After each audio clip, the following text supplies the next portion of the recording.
Саламатсыздар урматтуу көрүүчүлөр, бул экономика жана коммерция министрлигинин видео подкасты.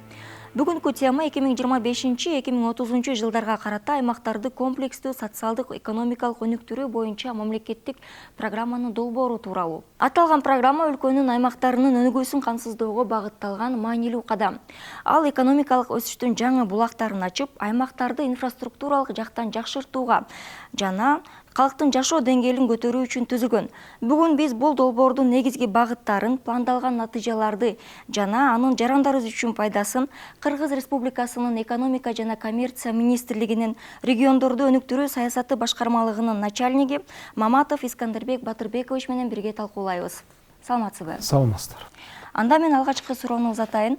Мамлекеттик программаны иштеп чыгууда кандай негизги максаттар коюлган?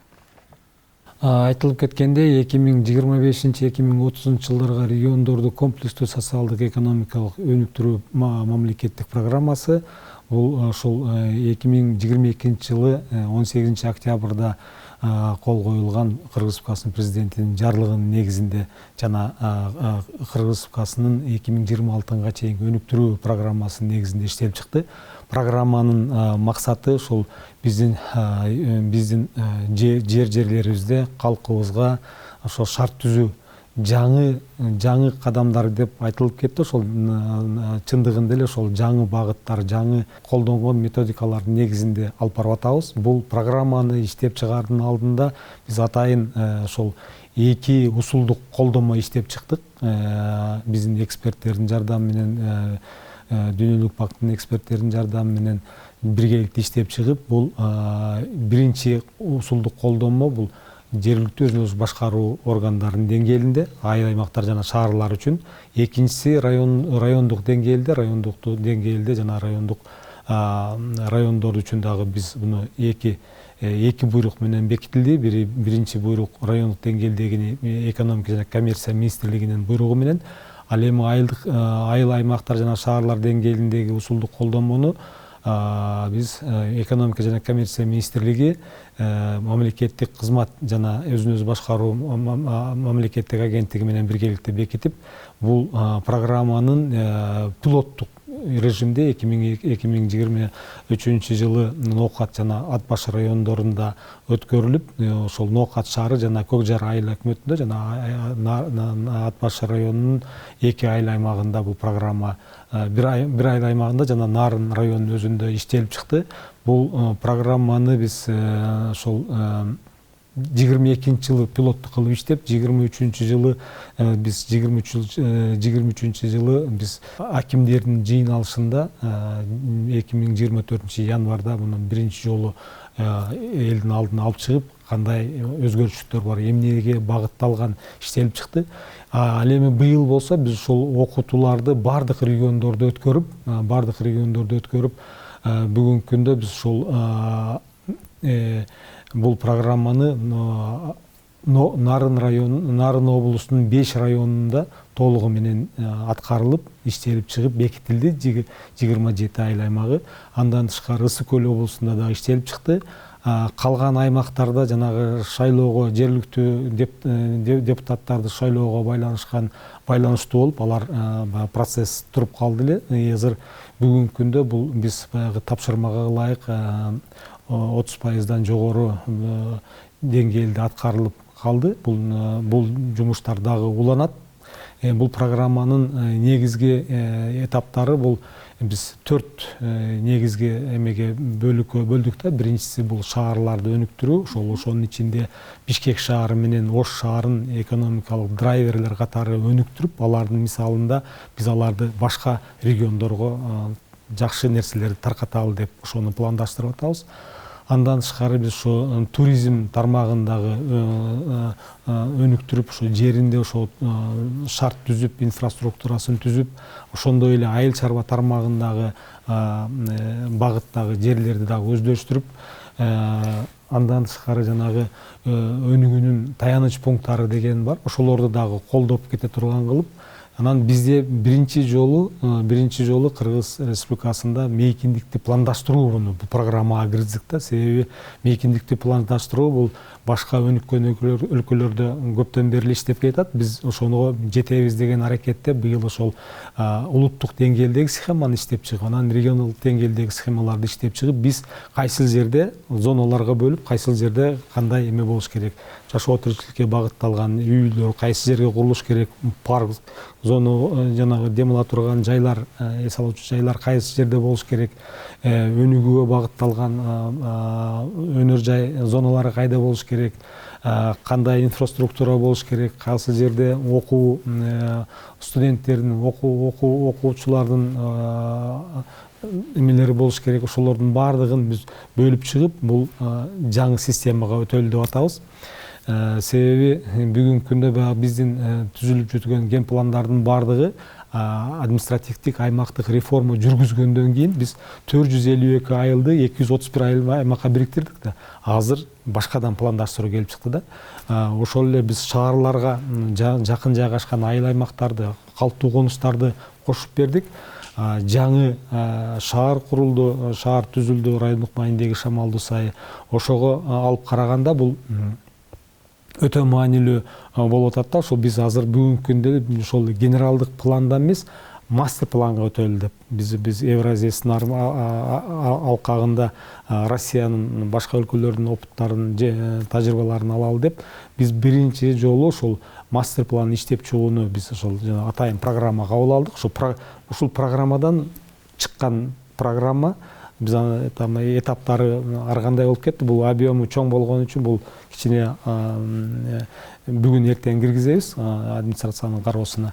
Ал эми өнүгүү таяныч пункттарын уюштуруу жана өнүктүрүү боюнча биз аны киргиздик. Ошо январь айы ичи ал кабыл алынат. Ошондо биз шаарларды кантип өнүктүрөбүз, шаар кандай болуш керек, да, шаарлардын кандай ошол эмеси эмне болуш керек, негизги критерийлер, өндүрүшкө болуш керек, сөзсүз жанагы кайра иштетүү өнөр жайы болуш керек. Себеби биз азык түлүк коопсуздугун камсыздаш керек. Кайсыл жерде социалдык инфраструктура болуш керек, кайсыл жерде баягы дем ала турган элибиз ушу жумуштан чыккандан кийин эс алып бир жерге барып дем ала турган жайлар кандай болуш керек, жолдор кандай болуш керек, ошолордун баардыгын биз жанагы ошол жана 350 указда каралган регионалдык стандартты биз ошол азыркы ошол таяныч пункттар аркылуу киргизели деп атабыз. Анан биз азыр ошону таяныч пункттары катары биз 22-жылдан эле баштап келдик. Биринчи 2018-жылдан 2022-жылга чейин региондорду комплекстүү өнүгүү программасы бар эле, концепциясы бар эле. Ал концепциянын да иш башталган, бирок ошол учурда биз мамлекет тарабынан ошол шаарларыбызды өнүктүрүү 20 точка кабыл алган элек. Аны мүмкүнчүлүк болгон меселе. Бүгүн биз 22-жылдан баштап бул процессти баштадык да. Каракол шаарына 2 миллиард акча бөлүп берип, азыр биз Каракол шаарын бир кыйла өзгөртүүгө алып келдик да. Ал Каракол шаарына азыр элдер көчүп келе баштады да. Мындай жылыштар болду. Ошондой эле Жалал Абад шаарына да ошондой 2 миллиард сомдон ашык акча которулуп, алда дагы шаарда азыр Жалал Абад шаарын көрсөңүздөр дагы аябай шаар болуп өзгөрүп, кеңейип атат. Ошондой эле биз мына быйылкы жылы Токмок шаарына, Кара Балта шаарына 1 миллиарддан акча бөлдүрүп, булардын дагы өнүгүү жолуна башталды. Ошол эле ушундай эле колдоо Талас шаарына, Аксы районундагы Кербен шаарына, Талас шаарына, шаарларга ушундай бөлүнүп атат. Бул процесс эмдиги жылы дагы ушундай уланат. Бул максаттуу трансферттердин эсебинен деп. Андан тышкары ошол бул эмеси бар, дагы бир бөлүгү региондордо башкаруунун системасын өзгөртүү, жаңыртуу. Бизде бүгүнкү күндө тармактык саясат жүрүп келет да. Тармактык саясат дегенибиз ар бир министрлик өзүнүн программасы менен жерине чейин түшөт да. Анан бүгүнкү күндө жергиликтүү бийлик ошого мындай эме болуп атат да. Тармактык саясат регионалдык саясатты камтыбайт, толук камтыбайт. Ошон үчүн биз методологияны ошондой түздүк.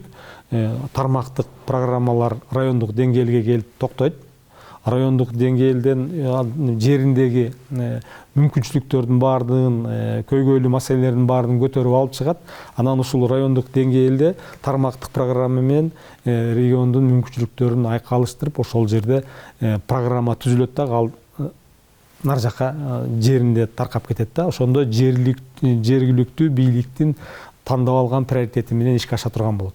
Биз ушул программаны азыр жанагы Кыргыз Республикасынын президентинин 326 токтомунун жарлыгынын негизинде Өзгөн Ош облусунун Өзгөн районунда жана Чүй облусунун Ысык Атай районунда пилоттук долбоорлор жүргүзүп атат. Ошол пилоттук долбоордун негизинде биз эки районго ошол мүмкүнчүлүк берип, ошол райондогу баардык мамлекеттик органдардын аймактык райондук бөлүмдөрүн бир жылга ошол акимчиликке убактылуу жетектөөсүнө өткөрүп берип атабыз. Ал жөнөкөй эле жетектөө эмес, ал ошол кантип иштеп атат, ошол берилген тапшырмаларды аткарылып атабы, ошол мамлекеттик бюджеттен келген акчалар туура иштелип атабы, алардын ошол жеринде иштеген жетекчилер же болбосо министрликтин номенклатурасында турган кызматкерлер туура иштеп атпайбы, аларга акимге биз бүгүн мүмкүнчүлүк берип атабыз. Ошол 2025 жыл ичи ошол туура эмес иштегенин өзү кызматтан алганга, кызматка койгонго, квалификациялык требованияларга туура келсе кое турган болуп атабыз. Андан тышкары ошол райондук деңгээлде ошол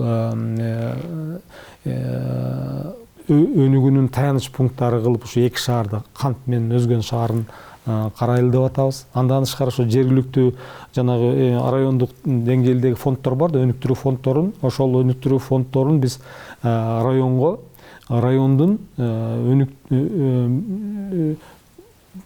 өнүктүрүү бюджети катары, каражатын өнүктүрүү бюджети катары колдонгонго мүмкүнчүлүк берип атабыз. Себеби ал дагы ошол 350 жарлыкта каралган болчу да. Мындайча айтканда, биз бүгүн ушул 2022 жылы кабылган 350 жарлыкты, 2023 жылы кабылган 370 жарлыкты биз толугу менен ишке ашырып, ушул мамлекеттик программанын негизинде өсүү таяныч пункттарын уюштуруу жана өнүктүрүү боюнча, андан тышкары жергиликтүү коомчулуктун демилгелерине мамлекеттик субсидиялоо боюнча ушул токтомдорду кабыл алып, биз ушунун негизинде биз ушул райондук деңгээлде өсүүгө багытталган күч аракеттердин бир киреше алып келе турган чынжырын түзөлү деп атабыз да. Ошол биз ушул 5 жылдык программа боло турган болсо, биз өзү өнүгүүдө дагы экономикада айтылып калат да, бул бир багытка алган иш, программа, проект бир 20 жылдын ичинде өзүнүн жемишин берет да. 20 жыл. Биз бул программаны 20 жылдык кылалы деп максат кылып атабыз. Ар 5 жылда жаңылап, ошондо бир деңгээлге келебиз. Андан тышкары биз бул программаны ар жылга иш-чара пландары иштелип чыгат. Андан тышкары биз ошол мамлекеттик органдардын бардыгына жана жергиликтүү бийликтерге, айыл өкмөттөрүнө да ушундай программаларды кабыл алып, ушуну ишке ашырасыңар деп атабыз да.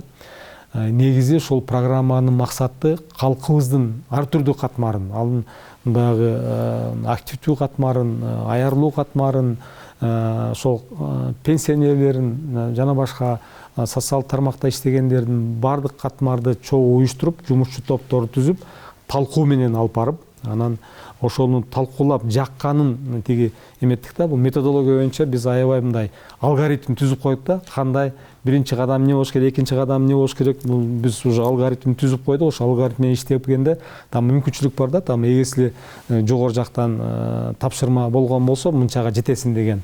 Аны ал тиги алып туруп варианттарын карап көрөт. Кандай кылганда кайсыл жол менен биз ошону ишке ашырабыз деп. Анан ал иштелип чыккандан кийин, ошол жумушчу топ иштелип чыккандан кийин ал жалпы жыйынга салынып, анан ошол жерде жактырылып, анан кеңештин чечими менен кабыл алына турган болот. Түшүнүктүү. Сиз программанын алкагында Каракол, Талас, Жалал Абад, өзгөн жана Кант шаарларына токтолуп өттүңүз. Бул аймактар кандай критерий аркылуу жана эмнеге байланыштуу тандап алынган? Ошол тууралуу айтып берсеңиз. Шаарларды биз өзү мен жана башында айтып кеттим го, 5 жылдык концепция кабыл алынган да региондорду өнүктүрүү боюнча 2018-ден 2022 жылга чейин. Ал ошол концепциянын маалында биз 18 шаарды жана 2 айылды ушуну өнүктүрүү точкасын кылабыз. Ошолордун негизинде интенсивдүү өнүгүүнүн борборлоруна айлантабыз дегенбиз. Бирок учурунда биз бир топ иштер болду. Программаларын иштеп чыктык. Аларга суу жеткирүү боюнча, таштандылар боюнча жана башка жергиликтүү кызмат көрсөтүү боюнча жумуштар аткарылган. Бирок биз ошого кеңири баягы акча бөлүп бере алган эмеспиз да. Анан 2022 жылы Каракол шаары жанагы Эсенги деп коебуз го. Эсенгинин маданий центри борбору болуп калып, анан ошондон уланып кетти. Андан кийин билесиздер, бизде дагы жанагы Кумтөр Кыргыз Республикасынын карамагына өткөндөн кийин бюджеттик мүмкүнчүлүктөр да көбөйүп, Караколдон баштадык, андан Жалал Абадка баштадык. Анан бул ишти биз эмдиги жылда ушундай улантабыз деп атабыз. Биз бир 5 миллиарддын тегерегинде ушул жактарга акча бөлүнөт деген пландар бар. Программа аймактардын экономикалык туруктуулугуна кандай салымын кошуп жатат? Бюджеттик кодексте жазылганда бюджеттик чыгымдарды ошол түзүлгөн программасына жараша бөлүш керек да. Биз ошол бүгүнкү күндө ошол жакшы аткарылбай келген. Азыр мына биз иштеп аткан программанын негизинде болгондо бул мамлекеттик программаны ар бир ошону аткарылышына ошол акча каражатын кошуп, республикалык бюджеттен, жергиликтүү бюджеттен, инвестиция тартуу менен жана башка ар кандай донорлордун эсебинен болот деп пландаштырып атабыз. Ошон үчүн азыркы түзүлө турган программалардын айырмасы мурункулар социалдык, экономикалык өнүгүү деп туруп көрсөткүчтөрдү гана коюлчу да. Бул мынчага жетиш керек, бул мынчага жетиш керек, мындай болуш керек деп. Бунда азыр биздин атайын аты айтып тургандай 2025-2030 жылдарга региондорду комплекстүү социалдык экономиканы өнүктүрүүнүн мамлекеттик программасы деп атабыз да. Бул бизде мурда комплекстүү социалдык экономиканы өнүктүрүү деген өзү мындай понятийный аппаратта болгон эмес экен. Биз азыр муну киргиздик, праңга киргизип атабыз. Биз буну атайын мыйзам иштеп чыгабыз. Мыйзам иштеп чыгып, ошол мыйзамдын чегинде комплекстүү жанагы мастер план деген ошол комплекстүү өнүктүрүүнүн программасына кошулуп кетет да. Буну биз андан тышкары жана биз азыр алгоритм дебедим, алгоритмди биз азыр Дүйнөлүк банктын каржылоосу менен буну автоматташтырганга алып барып атабыз. Комплекстүү планированияны, комплекстүү пландоону казына бюджет менен бириктирген системаны түзүп, ошол жерде жанагы данныйларды туура киргизүү менен автоматташтырылган пландоого өтөлү деп аракет кылып атабыз. Бул 2025 жылдын июнь айына бүтүш керек. Буюрса 2025 жылдары биз ушуну апробация кылабыз да. Түшүнүктүү. Программанын алкагында инфраструктураны жакшыртуу үчүн дагы кандай чаралар көрүлгөн? Жолдор, суулар, таштандылар тууралуу айтып өттүңүз, дагы эмнелер каралган? Биз бул комплекстүү дегенден кийин бул бардык тармагын карайт да. Ошол инфраструктура дегенге бул жанагы жол, транспорт, биз ошонун ичинде биз бул программанын дагы бир эмеси, биз максат коюп, ошол бийик тоолуу, жетүүгө кыйын, алыскы жана чек ара аймактарында жайгашкан региондорго дагы өзүнчө программа иштеп чыгалы дейт да. Ошол тоолордо дагы, бийик тоолордо да ошол жолун, каттамын, транспорттук каттамы, интернет ошол жеринде баягы элге кызмат көрсөтүүнү жолго коюу, медициналык тараптан ошол жардам көрсөтүү, ошондой эле азыр бул программанын ичинде биз ушу камтып кеттик. Бир айыл аймактарда же шаарларда профессионалдык кесиптик лицейлер бар го, да, училищелер да. Ал кийин анын окуусун улантууга мүмкүнчүлүк, ошол жерде улантууга мүмкүнчүлүк жок экен да, башка жака барыш экен. Азыр биз ошону шаарларга жана өнүгүү точкаларына ошол эгер ошол кесиптик окуу жайы болсо, андан кийинки уровень колледжи жана жогорку окуу жайын ошол жака дагы алып бара турган кылып атабыз да. Ушундай максатты баягы жашаганга, окуганга, иштегенге, эс алганга, бир өзүнүн бир ойлорун, максаттарын ишке ашырганга мүмкүнчүлүк түзө турган урбанизациялоо процессин өтөлү деп атабыз да. Себеби өнүккөн өлкөлөрдө урбанизациянын деңгээли 60, Сингапурду алсак 90 чем-то да, ушундай болот экен да. Биздин эле коңшу Казакстанда там 60%дан ашыптыр да, акыркы ушу жылдардагы аракеттерден. Бизде азыр бүгүнкү күндө 35%-ын тегерегинде шаардыктар деп койсок болот да. 65-и айылдык жашоочулар. Биз ошолорго бул илгертен келген максат, биз ошону ошол урбанизациялоо деген бул ошол элге шарт түшү, жашоосуна, окуусуна, иштөөсүнө, эс алуусуна, бардык жактан өнүгүүсүнө шарт түзүлө турган ошондой шаарларды, калыптуу конуштарды уюштуралы деген максатты алып баратабыз ушул программанын негизинде. Программа тууралуу кеңири токтолуп айтып өттүңүз. Эми ошол программаны ишке ашыруу үчүн кандай механизмдер, кандай ресурстар керек, ошолор тууралуу айтып берсеңиз. Неменен биз бүгүнкү күндө ошо мамлекеттик программанын иштөөнүн иш-чаралар планын иштеп чыктык. Иш-чаралар планы кимдер кайсыга жооп берет, мөөнөттөрү каралган.